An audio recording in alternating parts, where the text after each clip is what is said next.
Bismillahirrahmanirrahim. Di sini Allah Subhanahu wa taala berfirman, Alladzi khalaqa.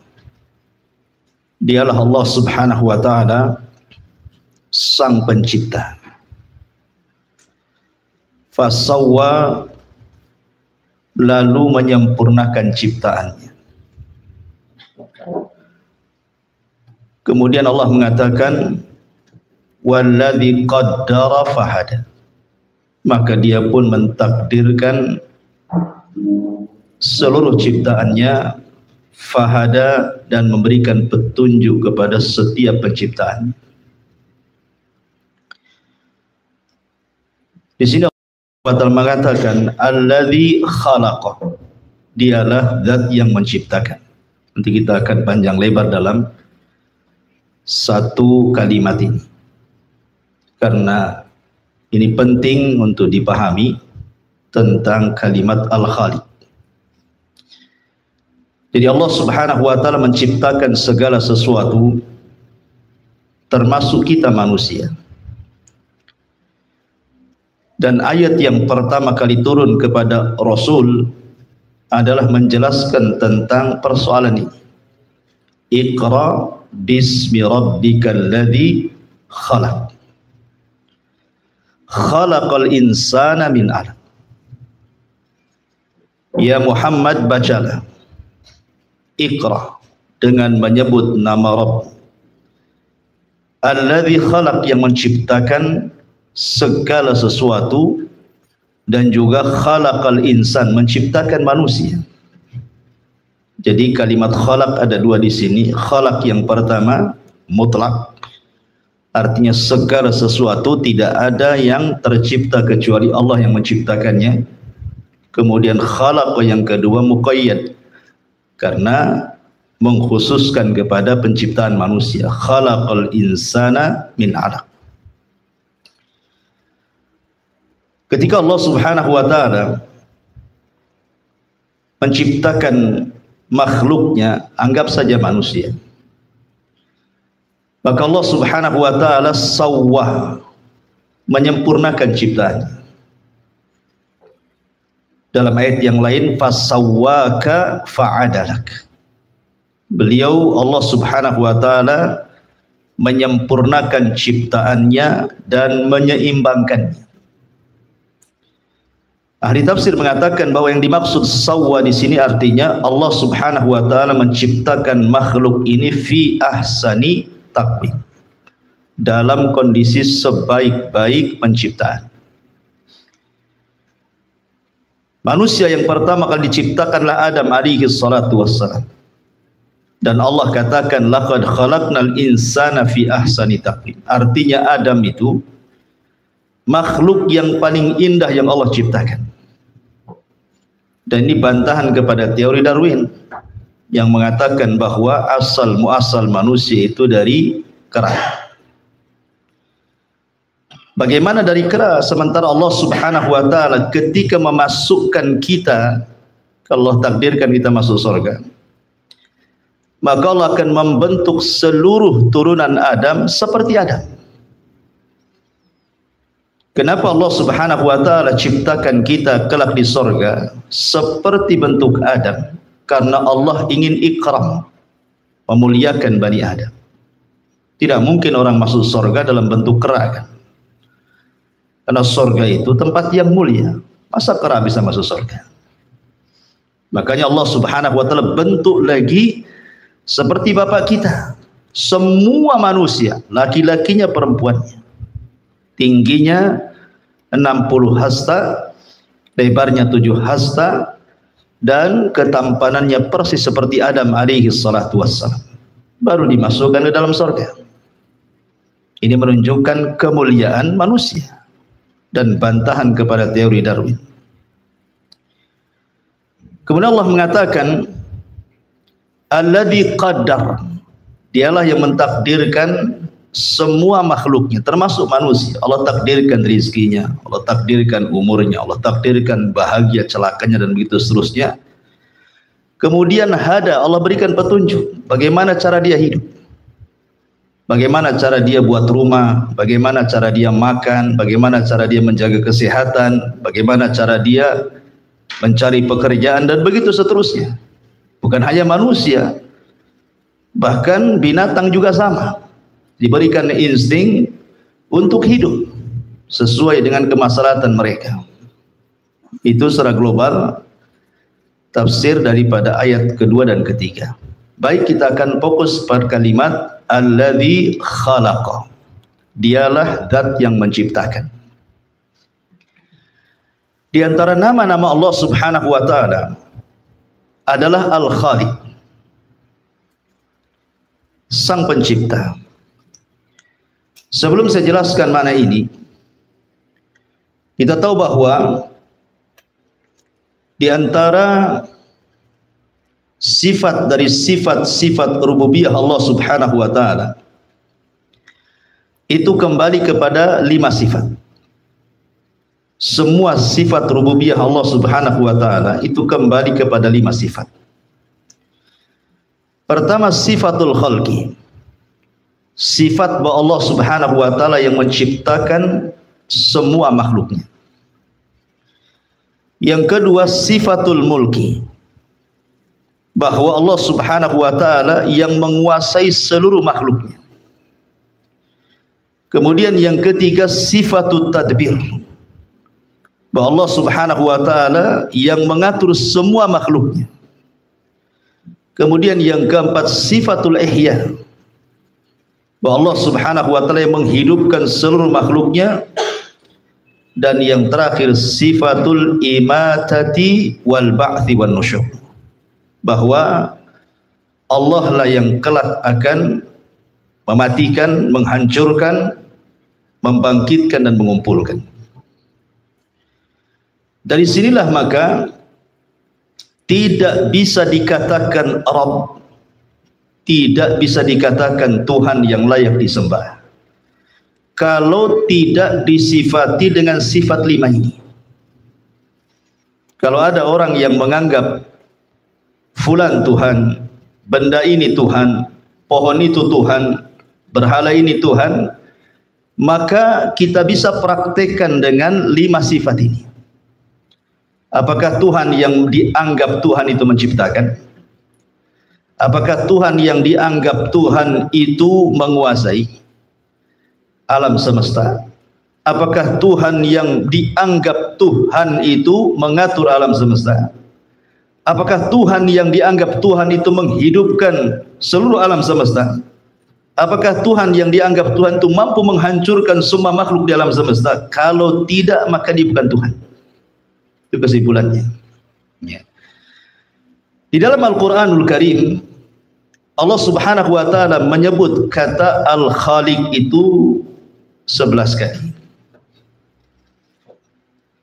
Dengan sighah mufrad, tunggal, atau dengan sighah tafdil, dengan bentuk berlebihan, ataupun dengan sighah jama', Al-Khaliqun. Tetapi semuanya berjumlah 11 kali di dalam Al-Quranul Karim. Ma'asyiral muslimin yang dimuliakan Allah Subhanahu wa taala, ini saya katakan, di dalam Al-Quran itu ada 2 kata, Al-Khaliq dan Al-Khallaq. Al-Khaliq dan Al-Khallaq. Apa maksudnya dan apa perbedaannya? Secara makna sama, pencipta.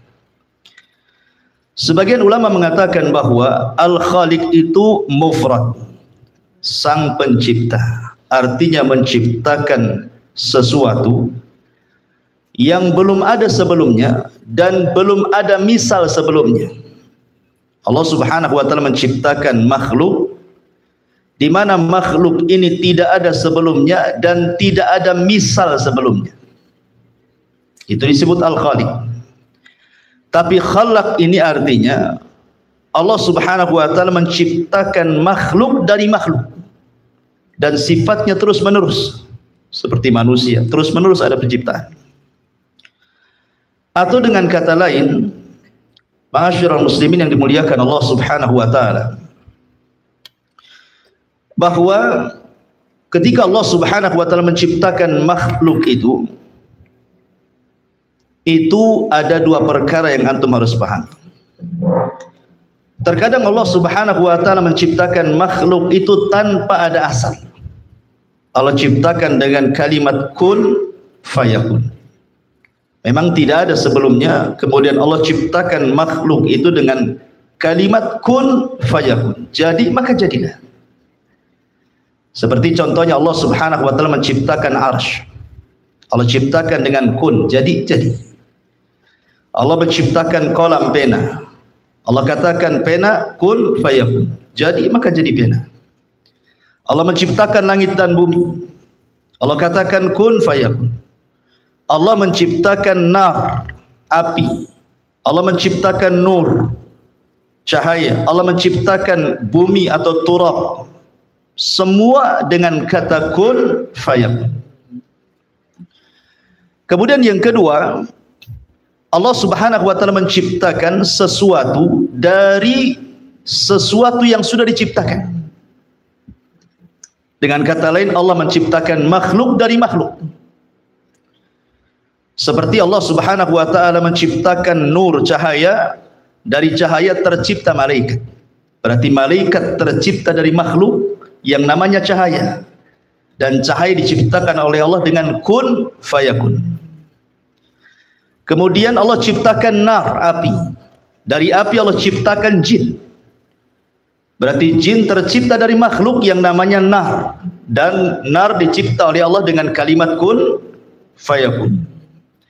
Kemudian Allah menciptakan turab. Menciptakan tanah dengan kun fayakun. Dari tanah itulah tercipta Adam alaihi salatu wassalam. Bisa dipahami? Jadi Allah Subhanahu wa taala menciptakan makhluk itu ada dua macam. Pertama, tidak ada materinya, langsung dengan kun fayakun. Kedua, Allah Subhanahu wa taala ciptakan makhluk dari materi yang sebelumnya sudah diciptakan Allah. Seperti malaikat, kemudian jin, manusia dan yang lainnya. Sebagianlah mengatakan bahwa asal ciptaan manusia itu, asal ciptaan makhluk itu ada 4. Usulul khalqi namanya. Usulul khalqi itu arba'atun. Asal penciptaan itu ada 4 macam. Ada pertama dari nur, cahaya, kemudian dari nar, api, kemudian dari alma, air, kemudian dari turab, tanah. Dari nur tercipta malaikat. Dari nar tercipta jin. Dari air tercipta segala sesuatu yang memiliki ruh. Tumbuh-tumbuhan, binatang, dan begitu seterusnya. Dan dari turab terciptalah Adam alaihi salatu wassalam. Baik, ma'asyiral muslimin yang dimuliakan Allah Subhanahu wa taala. Bicara tentang sifat al-khaliq, Allah Subhanahu wa taala sebutkan di dalam Al-Qur'an dan juga Nabi sallallahu alaihi wasallam menyebutkan dalam hadis Nabi sallallahu alaihi wasallam. Dari Al-Qur'an contohnya, Allah Subhanahu wa taala berfirman dalam surah Al-Hasyr 24, Huwallahul khaliqu al-bari'u al-musawwiru lahul asmaul husna. Dialah al-khaliq yang menciptakan. Dialah al-bari.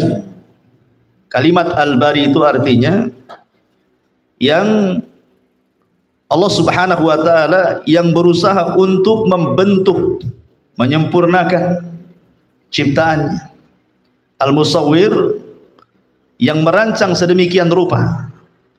Makanya Allah Subhanahu wa taala mengatakan alladzi khalaqaka. Di situ ada nama al-khaliq.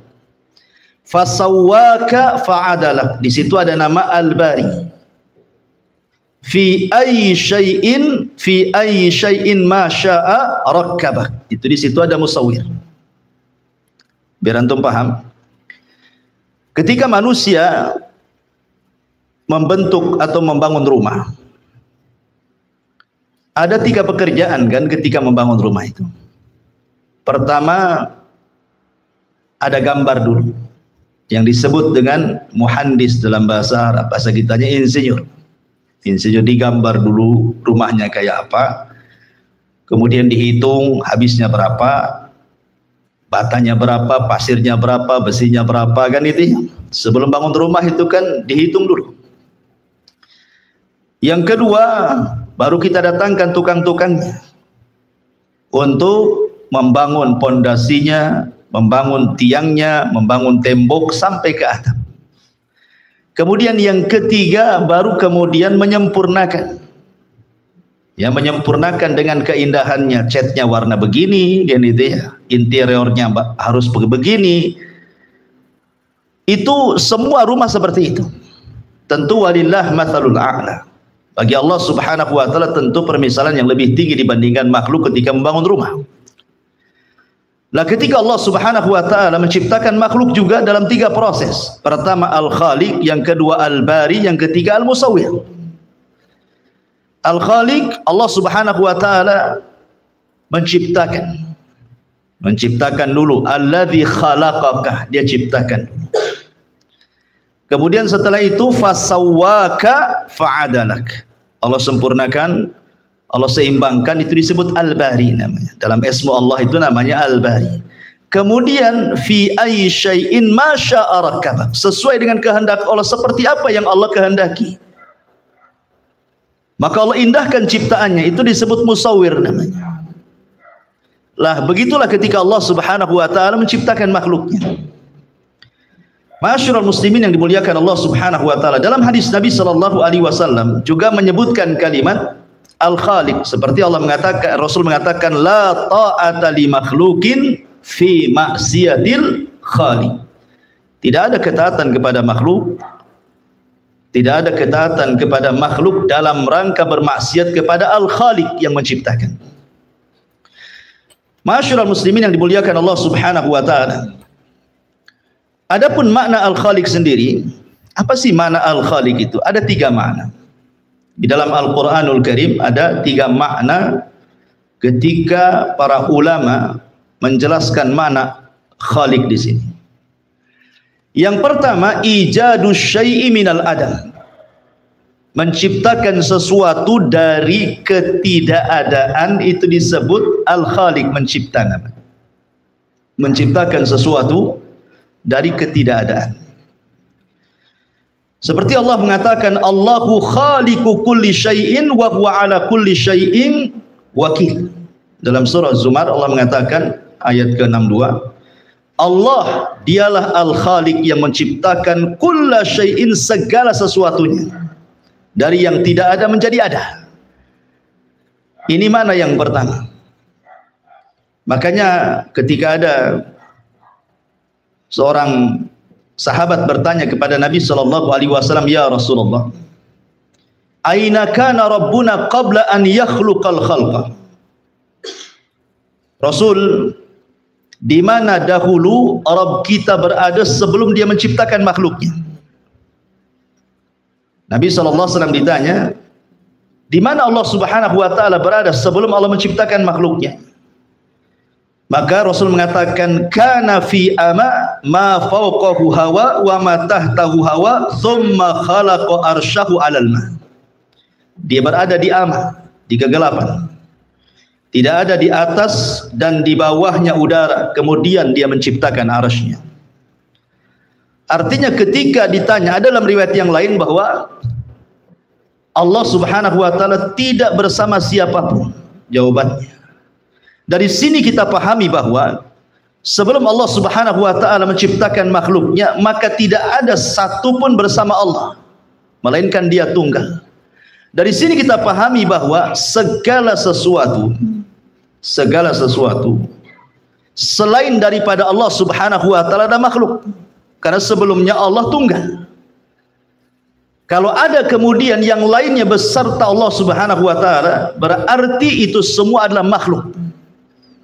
Karena Allah Subhanahu wa taala tidak pernah bersyirikan. Dia tunggal, kemudian dia menciptakan makhluknya. Qul huwallahu ahad, Allahus samad. Dialah tunggal dan semua makhluk bergantung kepada Allah Subhanahu wa taala. Dan perlu diingat bahwa selain daripada Allah Subhanahu wa taala tidak bisa menciptakan.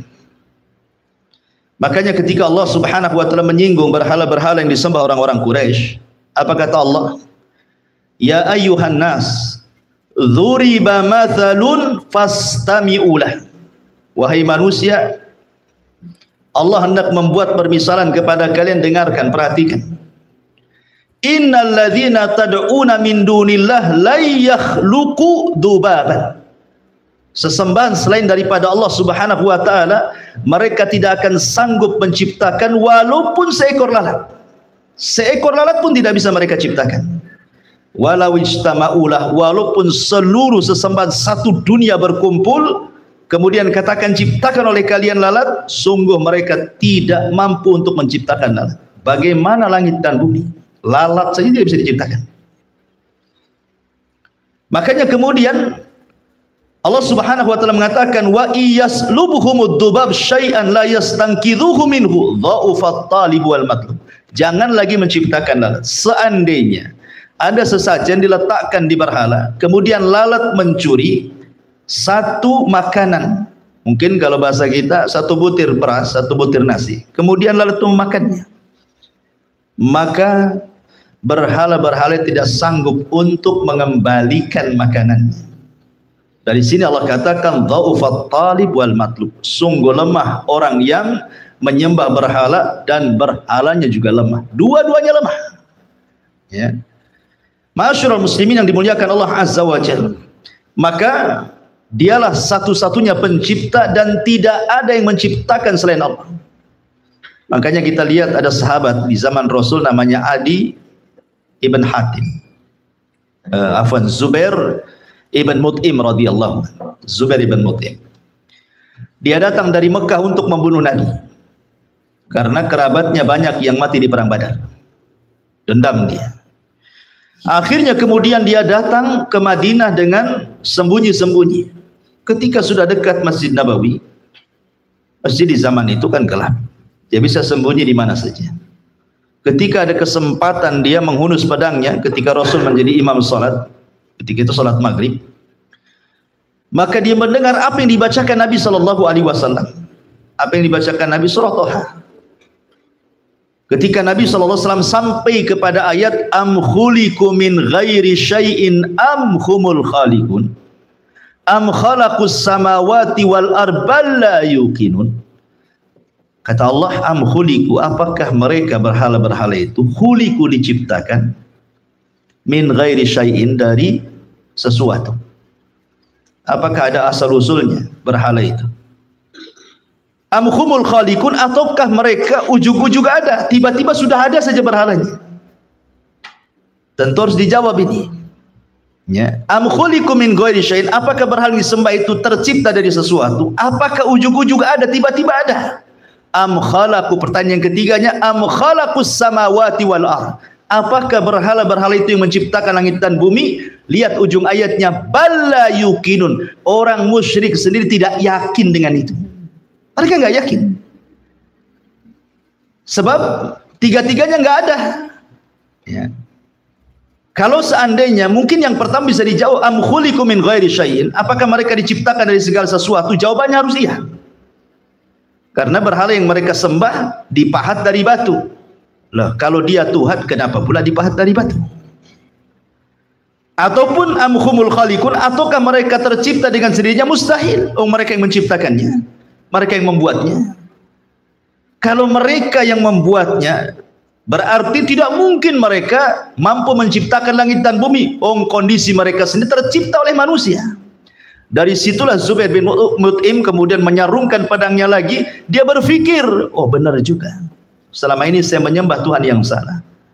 Akhirnya hilanglah dendamnya.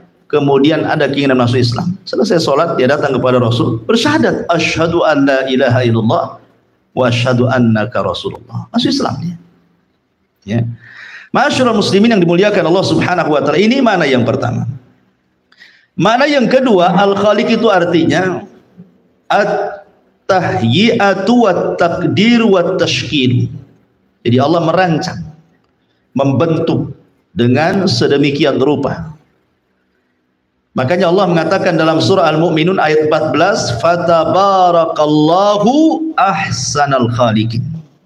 Fatabarakallah ahsanal khaliqin. Kalimat ahsanal khaliqin, sebaik-baik ciptaan, karena Allah membentuk sedemikian rupa. Allah membentuk sedemikian rupa, makanya manusia ini tidak tercipta begitu saja. Ada prosesnya. Mulai dari segumpal mani, Allah ciptakan mani. Kemudian 40 hari berganti menjadi segumpal darah. Ciptaan lain lagi. Dari mani ke darah, Allah ciptakan lagi yang namanya gumpalan darah. Kemudian setelah 40 hari Allah bentuk tuh, dibalut dengan tulang, dibalut dengan daging, jadilah dia janin 4 bulan, ya kan? Berarti atwah, nggak ujug-ujug jadi kan? Dari mani dulu, segumpal darah, baru daging dibalut tulang, dibalut daging, baru ditiupkan roh. Setelah lahir kemudian Allah Subhanahu wa taala ciptakan lain. Allah kasih dia ciptakan sebaik-baik mungkin. Diberi rambut yang indah, warna kulit, kan itu. Dan begitu seterusnya. Jadi Allah Subhanahu wa taala ketika menciptakan manusia itu bukan sekali ciptaan. Nanti kita akan bahas tentang orang-orang yang menyerupai ciptaan Allah. Seperti para pelukis itu atau para pemahat itu. Bagaimana hukumnya? Itu ada 4 hukumnya. Ya, ulama ada 4 hukumnya. Bisa jatuh kepada syirik, kufur, ya kan? Bisa jatuh kepada dosa besar, fasik. Bisa jatuh kepada hal-hal yang diharamkan atau mungkin dibolehkan. Nanti kita akan pembahasannya nanti. Baik, masyarul muslimin yang dimuliakan Allah Azza wa Jalla. Kemudian makna yang ketiga, makna al-khaliq adalah al-kadzib, dusta. Tapi tentu yang ketiga tidak bisa disematkan kepada Allah. Seperti Allah Subhanahu wa taala mengatakan, inna hadza illa khuluqul awwalin. Sungguhnya ini adalah kedustaan orang-orang dulu. Khuluq, khaliq gitu ya. Taib. Tasmiyatu ghairillah bismil khaliq. Memberi nama kepada selain Allah dengan nama khaliq. Ketika antum membuat rumah, bukankah antum menciptakan rumah? Secara bahasa tidak masalah. Ana akhluqu bait. Saya menciptakan rumah secara bahasa. Tapi secara istilah tidak boleh. Karena secara istilah itu menciptakan sesuatu yang tidak ada atau yang tidak ada misalnya, dan itu hak mutlak milik Allah. Manusia itu hanya bisa merangkai, bukan menciptakan. Karena rumah itu bahan bakunya sudah lebih dahulu diciptakan Allah. Pasirnya siapa yang menciptakan? Allah. Jadi dari pasir ini jadilah batu bata, ya kan? Semen juga sama. Kemudian airnya, kemudian segala sesuatu. Ya. Bahan-bahannya itu sudah ada. Kita ini hanya merangkai, bukan mencipta. Sekali lagi, kita hanya merangkai, bukan mencipta. Karena bahan-bahannya sudah Allah Subhanahu wa taala ciptakan. Makanya kalau secara bahasa tidak masalah. Tapi kalau secara istilah, maka tidak boleh. Karena secara istilah tidak ada yang menciptakan kecuali Allah Subhanahu wa taala. Masyarul muslimin yang dimuliakan Allah Subhanahu wa taala. Dan ketika Allah Subhanahu wa taala menciptakan makhluknya, ingat, Allah Subhanahu wa taala tidak seperti makhluk, tidak seperti kita. Kita ini membuat sesuatu itu pasti ada lelahnya, ada capeknya, ya kan? Lihatlah tukang-tukang bangunan itu. Mereka tidak tahan, ngelembur saja besoknya sudah pingsan. Ada batas kemampuan manusia itu membuat sesuatu pasti ada lelahnya. Tapi Allah Subhanahu wa taala tidak pernah disentuh dengan kelelahan. Ketika berkata orang Yahudi, "Innallaha khalaqal khalqa fi sittati ayyamin wa faragha minal khalqi yaumal jum'ati wastaraha yaumas sabti fa aqdzabahumullahu dzalika faqala ma massana bil lughub." Orang Yahudi mengatakan di zaman Nabi, sungguhnya Allah Subhanahu wa taala ketika menciptakan makhluknya, maksudnya langit dan bumi, pada 6 hari. Maka selesai di hari Jumat, karena dimulainya di hari Ahad. Selesailah di hari Jumat Allah menciptakan langit dan bumi itu. Apa kata orang Yahudi? Wastaraha yaumas sabti. Maka Allah pun istirahat di hari Sabtu. Seolah-olah Allah lelah. Ketika menciptakan langit dan bumi 6 hari, hari Sabtunya lelah untuk istirahatnya. Maka Allah Subhanahu wa taala dustakan kata-kata orang-orang Yahudi itu, dan Allah Subhanahu wa taala turunkan surah Qaf ayat 38. Walaqad khalaqnas samawati wal arda wama bainahuma fi sittati ayyamin wama massana min lughub. Dan sungguh kami ciptakan langit-langit dan bumi itu dan di antara keduanya pada 6 hari, dan tidaklah kami disentuh dengan kelelahan. Allah bantah dalam Al-Quran, Allah tidak pernah lelah. Allah tidak pernah lelah. Karena manusia ini kalau lelah, bisa bermasalah kepada bangunan yang dibangunnya, atau bermasalah kepada dirinya. Ya kan? Pamannya dia ngantuk, tidur, jatuh dia dari ketinggian. Lagi masang atap ngantuk, enggak jatuh. Atau kelalaian dia ketika memasang sesuatu dalam bangunan bisa roboh. Ya. Sehingga kemudian mustahil Allah disentuh dengan kelelahan, karena lelah itu identik dengan istirahat, istirahat identik dengan ngantuk, akhirnya tidur kan begitu. Makanya ketika dulu saya ceritakan Nabi Musa alaihi salatu wassalam, ketika bertanya apakah Allah Subhanahu wa taala itu tidur, diutus malaikat. Kemudian Musa suruh berdiri, tangan kanannya memegang qaruruh botol, tangan kiri juga sama, suruh berdiri seperti ini, jangan bergerak. Lama Musa berdiri, akhirnya ngantuk dia. Ketika ngantuk pertama, jatuh botol di tangan kiri. Kemudian akhirnya tertidur, jatuh lagi. Maka malaikat mengatakan, ya Musa, kalau Allah tersentuh dengan kantuk dan tidur, seperti itulah alam semesta, hancur jadinya. Ya. Ma'asyiral muslimin yang dimuliakan Allah Subhanahu wa taala. Baik. Al-Khaliq Subhanahu wa taala yakhluqu ma yasha. Kemudian waqta ma yasha kaifa ma yasha. Allah itu menciptakan sesuka hatinya.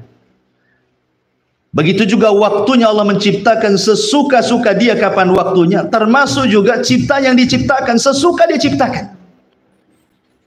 Allah mengatakan la tas'al amman yaf'al wa hum yus'alun. Jangan tanya apa yang Allah lakukan.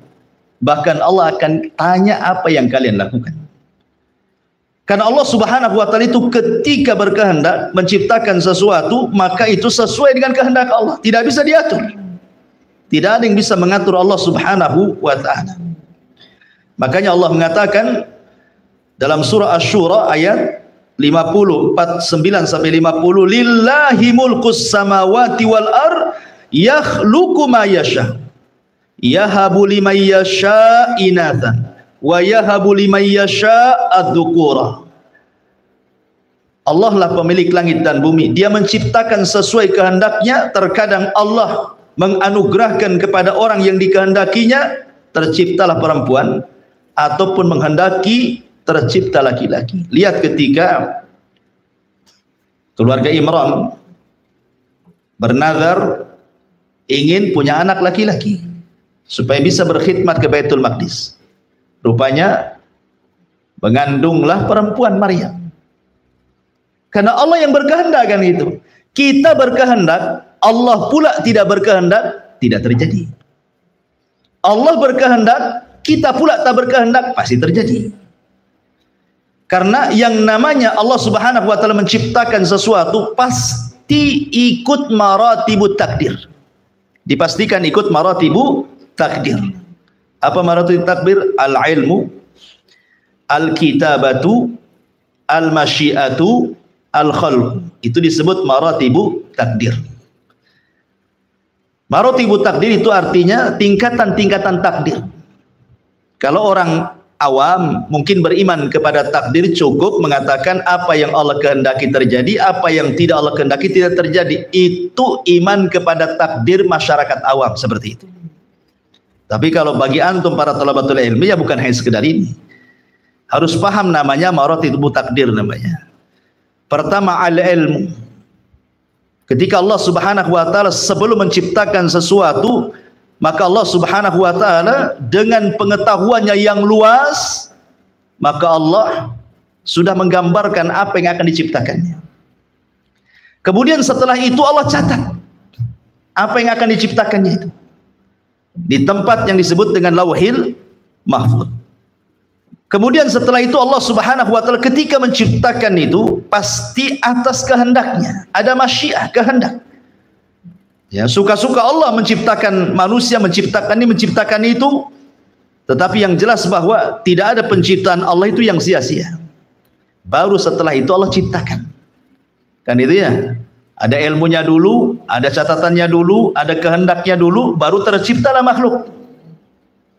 Jadi Al-Khaliq itu tidak lepas daripada maratibut takdir tadi. Ma'asyiral muslimin yang dimuliakan Allah Subhanahu wa taala. Lah Allah Subhanahu wa taala juga ketika menciptakan makhluk ini beragam ciptaannya. Ada yang besar sekali seperti arasy kan itu ya. Besar sekali.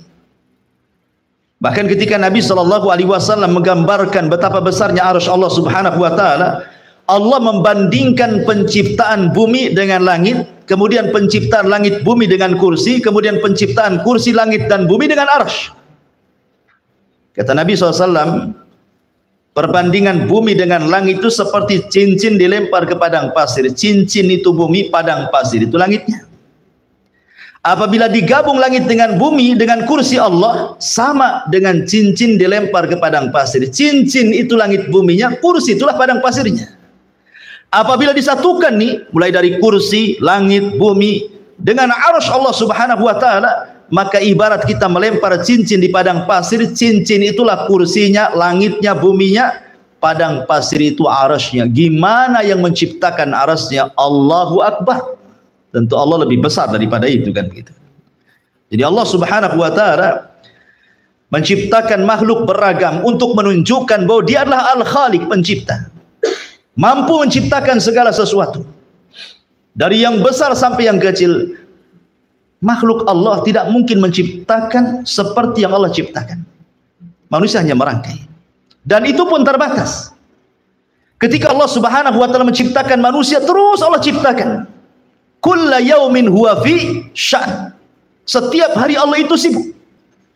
Ya, melahirkan ini, mematikan ini, melahirkan ini, mematikan itu. Artinya kan di sini penciptaan terus berlangsung tuh. Setiap hari Allah ciptakan manusia. Sekarang ada pabrik. Coba memproduksi apa? Sampai di mana kuatnya pabrik memproduksi sebuah barang itu? Pasti ada rusaknya mesin itu. Ada lelahnya. Pasti ada lelahnya kan gitu ya. Tidak mungkin istimrar seperti itu kan. Dari situ saja menunjukkan kelemahan kita dan kekuatan Allah Subhanahu wa taala.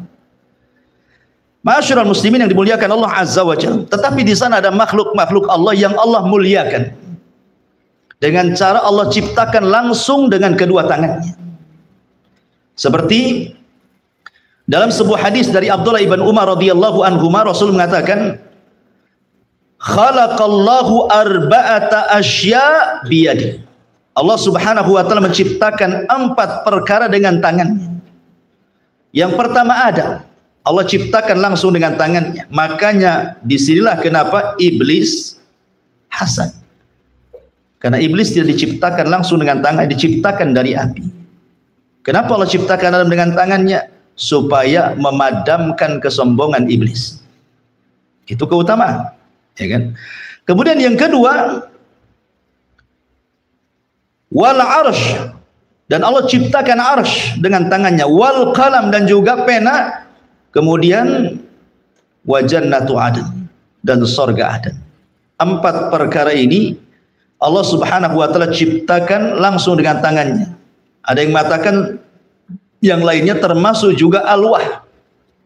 Alwah itu maksudnya Taurat, kitab Taurat. Karena Allah mengatakan dalam surah Al-A'raf ayat 145, wa katabna lahu fil alwah, dan kami catat. Ya, maksudnya Allah sendiri yang mencatat dengan tangannya. Di mana? Di alwah. Ya, di papan gitu ya. Min kulli syai'in. Jadi ada yang mengatakan bahwa papan Taurat termasuk yang diciptakan oleh tangan Allah Subhanahu wa taala. Itu keistimewaan. Tapi ma'asyiral muslimin yang dimuliakan Allah Subhanahu wa taala, sedikit kita memahami tentang apa sih asar atau pengaruh ketika kita beriman dengan Ismullah, nama Allah yang disebut dengan Al-Khaliq itu. Tentu nama-nama Allah Subhanahu wa taala itu ada pengaruhnya. Nama-nama Allah itu ada pengaruh kepada kita orang yang beriman. Dan kita harus senantiasa mengingat Allah. Makanya lihat bagaimana Allah Subhanahu wa taala buat kita mengingat Allah mulai dari tidur sampai bangun tidur. Kita disuruh menyebut nama Allah. Sebelum tidur apa doanya? Bismikallahumma amutu wa ahya. Bismikallahumma amutu wa ahya. Dengan menyebut nama Allah, kan itu. Aku mati dan aku hidup. Menunjukkan bahwa sebelum tidur kita menyebut nama Allah. Bangun tidur juga sama. Alhamdulillahilladzi ba'dama amatana wa ilaihi nusyur. Lihat bagaimana Allah menyuruh kita untuk ingat selalu dengan Dia. Baik sebelum tidur atau sesudah tidur. Menunjukkan jangan sampai kita berlepas dengan Allah Subhanahu wa taala. Lah nama Al-Khaliq itu ada athar dalam keimanan. Ada pengaruh dalam keimanan apabila kita paham makna daripada kalimat Al-Khaliq itu. Di antaranya adalah kalimat Al-Khaliq itu yastalzimul iman biwahdaniyatihi subhanahu. Mengharuskan kita beriman dengan keesaan Allah Subhanahu wa taala. Kenapa? Karena di alam semesta ini tidak ada zat yang mampu menciptakan seperti yang Allah lakukan. Makanya Allah mengatakan ayusyrikuna ma la yakhluqu syai'an wa hum yukhlaqun. Apakah kalian hendak menyekutukan zat yang mereka tidak bisa menciptakan, bahkan mereka yang diciptakan? Di sini tumbuh tauhid bahwa hanya Allah lah satu-satunya dan pencipta.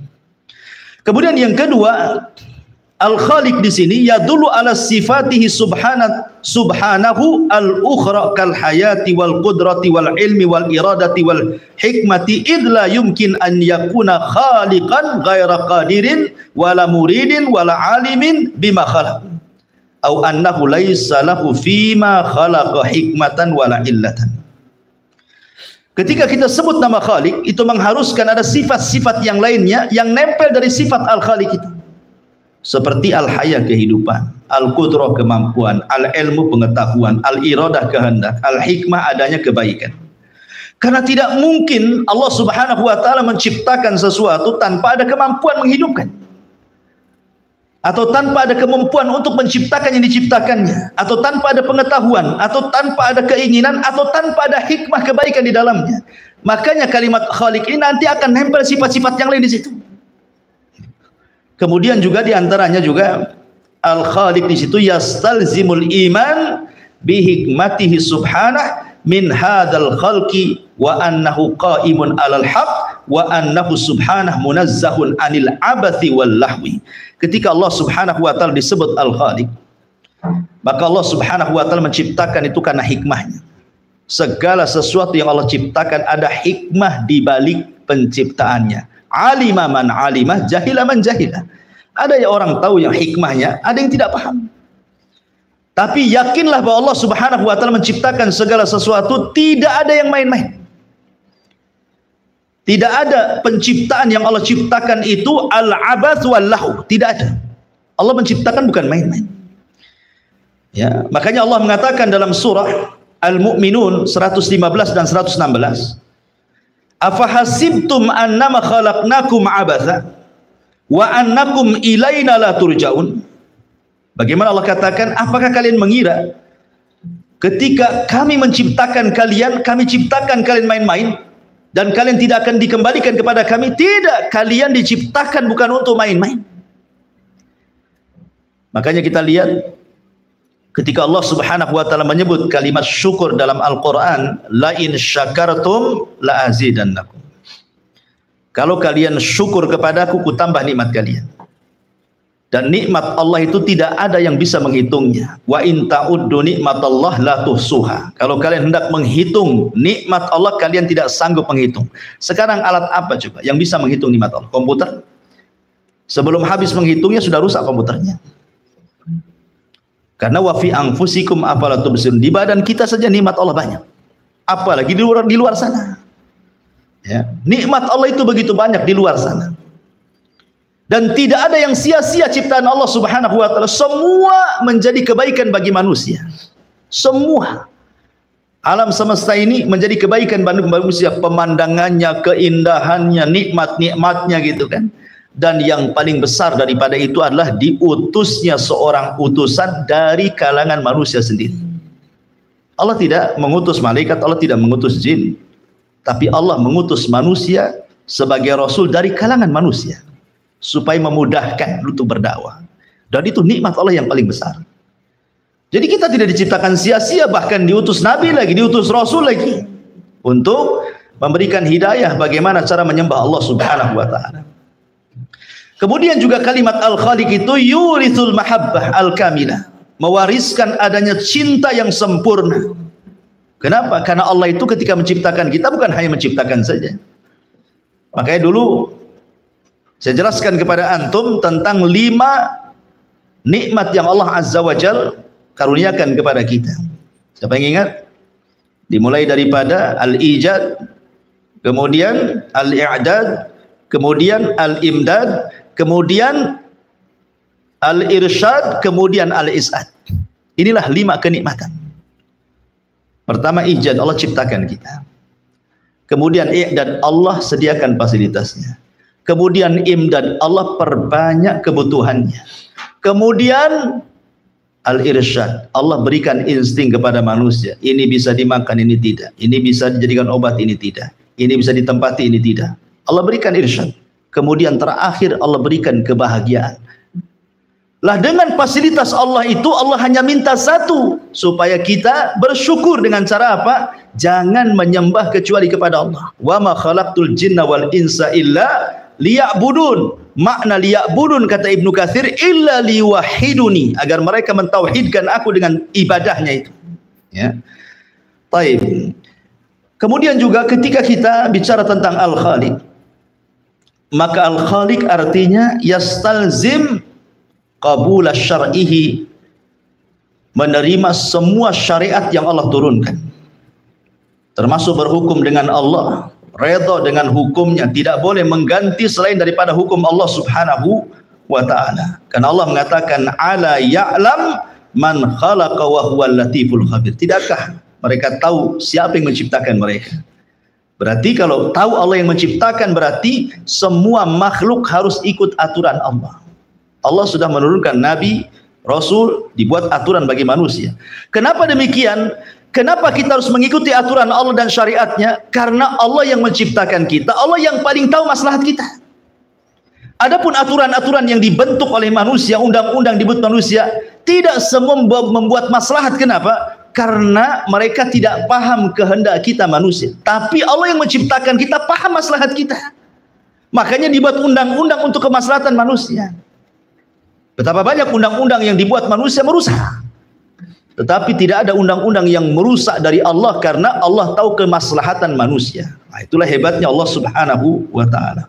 Dari sinilah kalau kita sudah tahu la ta'ata li makhluqin fi maksiatil khaliq. Tidak ada ketaatan kepada makhluk dalam rangka bermaksiat kepada Allah Subhanahu wa taala. Ma'asyiral muslimin yang dimuliakan Allah Subhanahu wa taala. Adapun dalil bagaimana tahu bahwa Allah adalah Sang Khaliq? Apa tandanya, apa alamatnya, apa dalilnya? Kalau Allah Subhanahu wa taala satu-satunya Sang Khaliq, itu apa dalilnya? Burhannya apa? Nah, itu ya.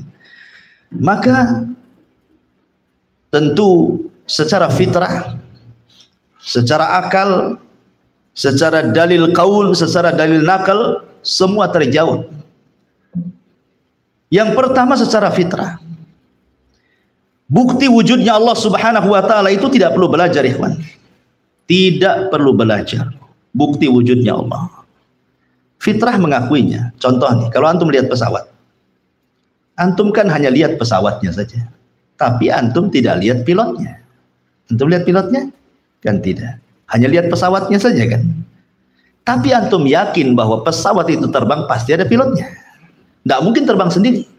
Drone saja yang nggak ada pilotnya tidak mungkin terbang sendiri, kecuali ada yang main ininya kan, yang memainkannya kan, remote-nya kan. Tidak mungkin tiba-tiba terbang begitu saja. Itu pesawat tuh, makhluk kecil.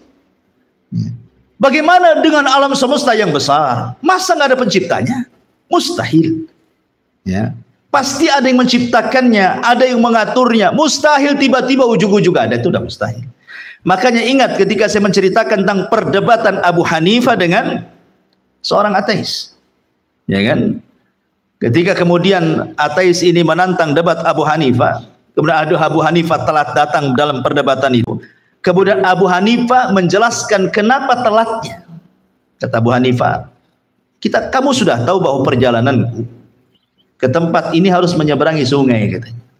Jadi tidak bisa tergesa-gesa. Cuman masalahnya yang buat aku terlambat itu, ketika aku hendak menyeberangi sungai, kok di depan saya ada pohon. Pohon itu tumbang sendiri, terpotong-potong sendiri, terserut sendiri, tiba-tiba terangkai jadi perahu sendiri, tiba-tiba aku naik ke dalam perahu itu, tiba-tiba jalan sendiri, tiba-tiba mengantarkan aku ke tempat tujuan ini tanpa ada yang nahkodanya, tidak ada yang mengantarkan, dia jalan sendiri. Kata orang ateis, kadzabta, dusta kamu. Mana ada, katanya. Abu Hanifah, kalau gitu selesai debatnya. Kenapa? Kenapa? Kata Abu Hanifah, kalau gitu selesai debatnya. Sudah menang Abu Hanifah. Kalau dia mengatakan kadzabta, dusta, itulah jawabannya. Kalau orang ateis saja mengatakan kadzabta, dusta, ceritanya Abu Hanifah, iyalah jelas. Tidak mungkin pohon tumbang sendiri kecuali yang menumbangkannya. Tidak mungkin terpotong sendiri kecuali yang memotongnya. Tidak mungkin terserut sendiri kecuali yang menyerutnya. Tidak mungkin terangkai jadi kapal kecuali yang membuatnya. Tidak mungkin pula kapal berjalan kecuali nakodanya. Ini kapal, dari pohon jadi kapal, ada yang menciptakannya. Lah alam semesta masa ujung-ujung ada kan? Sudah selesai, menang saya debat. Karena dia sudah mengatakan kadzabta, dusta. Itulah jawabannya. Berarti kamu mengakui alam semesta ini ada sang Khalik pencipta. Karena mendustakan dongengannya Abu Hanifah. Ya. Kalau dia mengatakan sodakta, engkau benar, berarti adalah perdebatan di situ. Ketika dia mengatakan kadzabta, dusta, berarti dia mengingkari, berarti sesungguhnya dia meyakini alam semesta tidak mungkin tercipta kecuali ada yang menciptakan. Makanya sering saya katakan sama antum, fitrah manusia itu kullu maulud yuladu alal fitrah. Lihat orang-orang yang di hutan-hutan belantara sana, yang di hutan-hutan itu, kita lihat mereka menyembah aneh-aneh kan, menyembah pohon, menyembah akar, menyembah ular, macam-macam di hutan itu. Orang-orang yang ada di hutan primitif lah. Zaman sekarang sudah ada, nggak ada. Zaman dulu ya kan. Loh kenapa mereka sampai menyembah seperti itu? Karena mereka yakin ada yang menciptakan mereka. Cuman mereka salah mengambil sesembahan gitu saja. Karena tidak diutus Nabi kepada mereka. Tapi fitrah bahwa alam semesta ini ada yang disembah, maknanya ada yang menciptakan, sudah tertanam pada setiap orang itu. Cuman salah aja mereka cari sembahan kan gitu ya. Karena Rasul tidak sampai. Dari situ fitrah mengakui bahwa di alam semesta ini ada sang Khalik pencipta. Itu fitrah. Fitrah manusia tidak mungkin mengingkari. Ya. Ma'asyiral muslimin yang dimuliakan, adapun secara dalil hissi, indrawi, ya, kita dapat mendengar, menyaksikan ada orang berdoa tiba-tiba dikabulkan doanya. Atau kita sendiri berdoa, kemudian setelah itu dikabulkan doanya. Nah, siapa yang mengabulkan doa kita? Coba, antum berdoa, berarti ada sang Khalik di situ yang menciptakan, yang mengabulkan kita ini kan dengan penciptaan dia. Ya, diciptakan pengabulannya. Adapun dalil akli, dalil pikiran, bukti akan Allah Subhanahu wa taala sang Khalik, ikhwatu fillah, muliakan Allah Azza wa Jalla, bahwa tidak mungkin makhluk menciptakan dirinya sendiri, itu sudah cukup. Tidak mungkin makhluk menciptakan dirinya sendiri. Pasti ada yang menciptakan. Makanya Allah mengatakan wa fi anfusikum afala tubsirun, dan dalam diri kalian itu tidakkah kau lihat? Apakah saya tanya antum, apakah antum tercipta dengan sendiri? Tidak. Kalau dia mengatakan, oh dari ibu saya tanya ibumu dari siapa? Dari bapaknya lagi. Bapaknya dari mana? Dari terus sampai kapan ujungnya kan? Ya. Paling mentok di Adam tuh. Nanti pertanyaannya, gimana dengan Adam? Nah, kan, apakah Adam tiba-tiba ada kan gitu kan? Pasti ada yang menciptakannya. Ujung-ujungnya juga mentok. Ya. Adapun dalil kaun sudah jelas lah, adanya alam semesta, adanya langit, bumi, angin, oksigen, macam-macam itu bukti adanya Sang Pencipta. Adapun dalil-dalil berserak di dalam Al-Quran, bahkan kitab-kitab langit yang Allah Subhanahu wa taala turunkan mulai dari Suhuf, Taurat, Zabur, Injil, Quran menetapkan adanya Sang Khalik. Di sana ada pencipta Allah Subhanahu wa taala. Semua kitab langit. Tanya sama orang Nasrani, tanya sama orang Yahudi, tanya sama orang-orang yang membaca kitab-kitab lama. Apalagi kita seorang muslim membaca Al-Quran, membaca hadis Nabi sallallahu alaihi wasallam. Ma'asyiral muslimin yang dimuliakan Allah Subhanahu wa taala, intinya bahwa ketika kita mengatakan Allah Subhanahu wa taala adalah Al-Khaliq, Dia adalah Sang Pencipta, berarti semakin besarlah keagungan kita kepada Allah Subhanahu wa taala. Karena harus ada athar sekali lagi dalam keimanan ketika kita meyakini bahwa alam semesta tidak mungkin tercipta begitu saja. Harus ada yang menciptakannya, dan ini bagian daripada rububiyatullah, rububiyah Allah. Kenapa? Karena sifat Al-Khaliq itu tidak diingkari siapapun, tidak diingkari. Mau orang musyriknya, mau orang kafirnya, mau orang yang berimannya, sifat Khaliq tidak diingkari. Mana dalilnya? Allah katakan dalam Al-Quran, ya, wala in sa'altahum man khalaqas samawati wal ar fayaquluna Allah. Apabila engkau bertanya kepada mereka orang-orang musyrik itu, siapa yang menciptakan langit dan bumi? Pasti mereka akan katakan Tuhan, Allah, Allah, atau macam-macam istilahnya kan, bahasa-bahasa istilah Tuhan. Ya, pasti mereka akan mengatakan Tuhan. Kalau kita Allah lah kan begitu. Pasti. Makanya kemudian dalam bab rububiyah tidak diingkari siapapun. Makanya orang yang kalau hanya bertauhid rububiyah ini belum memasukkan ke dalam Islam. Ya.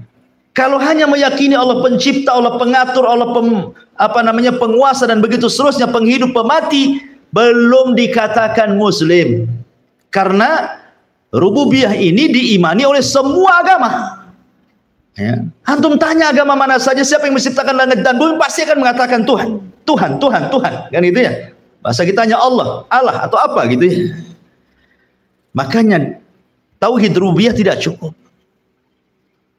Harus ada tauhid yang kedua yang disebut uluhiyah. Kalau kalian sudah mengakui bahwa yang menciptakan alam semesta ini Tuhan, lah kenapa engkau tidak sembah Tuhan? Kenapa kau sembah berhala ini, berhala itu, patung ini, patung ini? Nah, dalam hati kalian tahu bahwa tidak ada yang menciptakan Allah. Makanya ketika Nabi SAW hijrah dari Mekah ke Madinah, kemudian berjumpa dengan ayahanda Imran ibn Husain, namanya Husain. Ya, ayahanda Imran namanya Husain. Ya Husain, kam ta'budu ilahan fil ard. Berapa sih Tuhan yang kau sembah di bumi ini, katanya. Kata Nabi. Kata Husain itu, dia mengatakan 7 berhala, katanya. Sittatun fil ardi wa wahidun fis sama.